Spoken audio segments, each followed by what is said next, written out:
A B C D వర్గీకరణ చేయమని request చేశాం.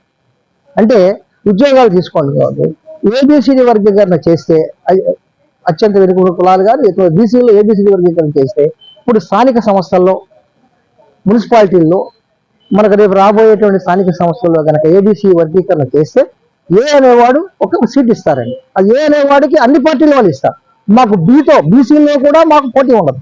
బి వాడితో పోటీ ఉండదు, సి వాడితో పోటీ ఉండదు, డి వాడితో పోటీ ఉండదు. ఓన్లీ ఏలో ఉన్నటువంటి వాళ్ళు మాత్రమే ఆ కులంలో ఉన్నటువంటి వాళ్ళతో ఒక ప్రెసిడెంట్ అవుతాడు, మున్సిపల్ కమిషనర్ అవుతాడు, మున్సిపల్ చైర్మన్ అవుతాడు. ఈ విధంగా ఆ చిన్న కులాలు కూడా ముందుకు రావడానికి ఉపయోగపడుతుంది. అందుచేత ఏంటంటే ప్రభుత్వాన్ని కూడా మేము కోరాం. మరి బీసీలు వేరు, ఎంబీసీలు వేరు. ఎంబీసీలు చిన్న చిన్న కులాలు, ఏబీసీలు చిన్న చిన్న కులాలను మీరు పైకి తీసుకురావాలని కోరినప్పుడు కొన్ని మా సంఘాల వాళ్ళే వ్యతిరేకించారు. బీసీలు అంటే ఓన్లీ బీసీలయ్యా, మళ్ళీ ఎంబీసీలు ఏంటారు.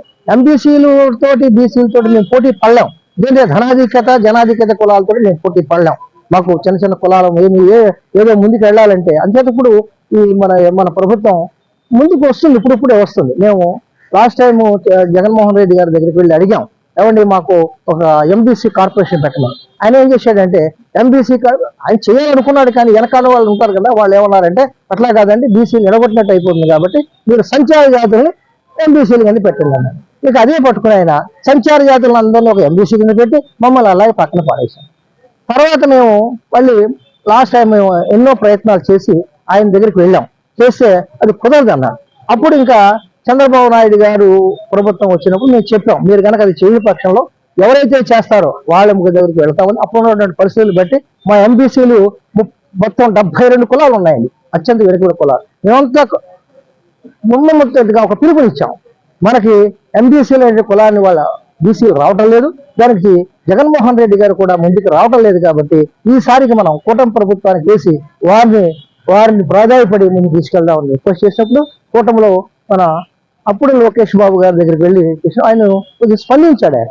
కాబట్టి మేము అప్పుడు ఉన్న పరిస్థితుల్లో ఈ ప్రభుత్వానికి కొన్ని కులాలు, చిన్న కులాలు కూడా 22% అంటే మాటలు కాదండి, మేమందరూ కూడా గమ్ముగుర్తుగా ఈ కూటమి ప్రభుత్వానికి ఓటేసాం. అందుచేత మనం కూడా టైం ఇవ్వాలి. ఇప్పుడు టైం ఇచ్చి ఈ వచ్చే ప్రభుత్వానికి టైం ఇచ్చి మా ఎంబీసీలకు కూడా ఒక కార్పొరేషన్ ఏర్పాటు చేయటం, ఆ విధంగా ఆ కార్పొరేషన్ కి ఒక చైర్మన్ ఏర్పాటు చేయటం, తద్వారా ప్రభుత్వ పార్టీ మన చిన్న కులాలను పైకి తీసుకురావడం కోసం మేము కృషి చేస్తాం. దానికి ప్రభుత్వం కూడా అండున్నట్లయితే మా చిన్న కులాలు 22% ఓటు అంతా కూడా ఓటు బ్యాంక్ అంతా రేపు రాబోయే ఎలక్షన్ మీకు ఎవరైతే మాకు చేస్తారో వాళ్ళకి మేము చేయడానికి సిద్ధంగా ఉన్నాం.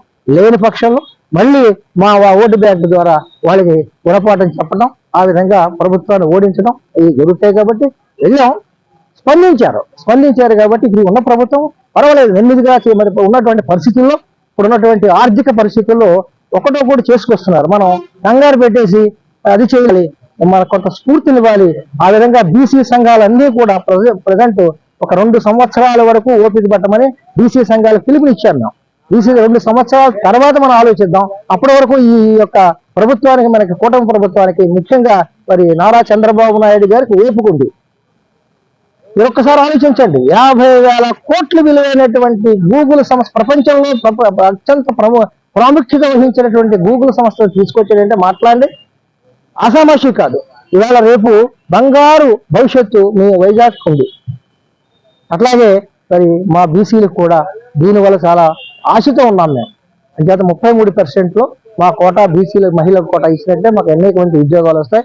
ప్రభుత్వానికి మాత్రం ప్రజెంట్ ఉన్నటువంటి పరిస్థితుల్లో నెమ్మదిగా చేసుకుంటూ పెడుతున్నారు. కాబట్టి వాళ్ళకి మేము మా సహకారం, మా బీసీల యొక్క సహకారం డెఫినెట్గా ఒక 2 సంవత్సరాల వరకు నిరాటంగా సాగిస్తూనే ఉంటాం.